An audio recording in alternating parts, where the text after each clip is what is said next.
परमहंस सद्गुरू स्वामी मकरंदनाथ महाराज यांचं प्रवचन 23 ऑक्टोबर. सर्वत्र परमात्माच भरून आहे. परमात्मा आपणा सर्वांना पाहतो, पण त्याला मात्र कोणी पाहू शकत नाही. जे पाहू शकतात, जाणू शकतात, ते संत ज्ञानी. कबीरदास म्हणतात, मुल्ला होकर बांग पुकारे वो क्या साहेब बहरा है, मुंगी के पाँव में घुंगर बाजे वो भी अल्लाह सुनता है.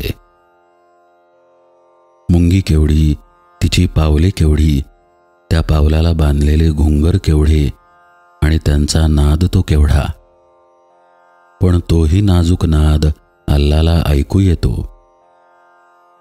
अशा परमात्म्यापासून तू स्वतःला कसे लपवशील? हा परमात्मा आपल्या क्रियाकर्मांचा साक्षी आहे असे जर लक्षात राहील, तर आपले सारे जीवनच बदलून जाईल. आपली कर्मे चांगली घडतील. व्यवहारात देखील आपण बघतो की कचेरीमध्ये वरिष्ठ उपस्थित असतात, तेव्हा त्यांच्या हाताखालचे लोक कामचुकारपणा न करता आपले काम करत राहतात, कारण त्यांना माहीत असते की आपल्याकडे त्यांचे लक्ष आहे. एका सद्गुरूंचे 2 शिष्य होते. जेव्हा त्यांचे शिक्षण पूर्ण होत आले, तेव्हा गुरु त्यांना म्हणाले, आता एक शेवटची परीक्षा उत्तीर्ण झालात की घरी जायला हरकत नाही.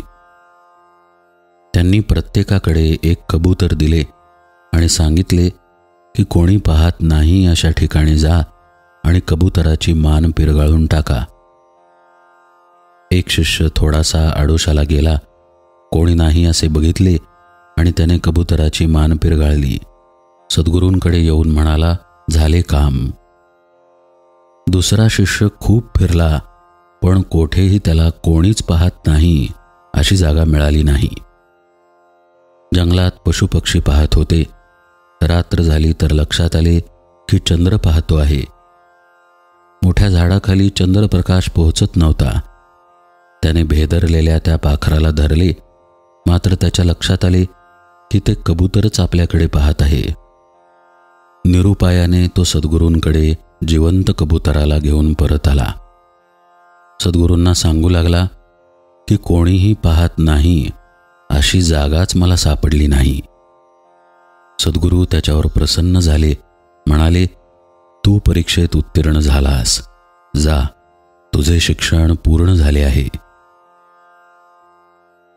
बुद्धी सूक्ष्म व अग्र झाली आणि मन निर्मळ झाले की परमात्मा समजेल. तो आधी आत आपल्या अंतर्यामी समजेल आणि नंतर सर्व विश्वाच्या अंतर्यामीही आहे हे समजेल.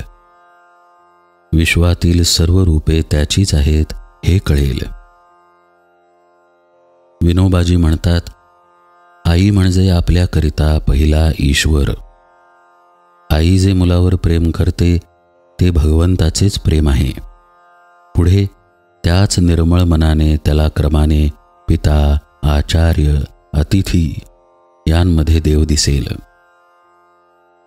उपनिषदे म्हणतात, मातृदेवो भव, पितृदेवो भव, आचार्य देवो भव, अतिथी देवो भव. या सर्वांच्या ठिकाणी असलेला परमात्मा पाहण्यासाठी निर्मळ मनाची आवश्यकता आहे. तरच पुढे सर्वच ठिकाणी असलेला परमात्मा पाहता येईल. अशी दृष्टी लाभेल तर आपले जीवन खूप प्रेममय, आनंदमय होऊन जाईल. अशी दृष्टी प्राप्त होण्यासाठी मुख्यतः आपले अंतरंग बदलण्याची गरज आहे. त्याकरिता मुख्य उपाय म्हणजे सद्गुरूंनी दिलेली साधना अत्यंत निष्ठेने आणि प्रेमाने करणे. त्याचबरोबर परमात्मभाव आपल्या वृत्तीवर आरूढ होण्यासाठी विवेकपूर्वक प्रयत्न करण्याची गरज आहे. परमहंस सद्गुरू स्वामी माधवनाथ महाराज की जय. सब संतन की जय. जय जय रघुवीर समर्थ।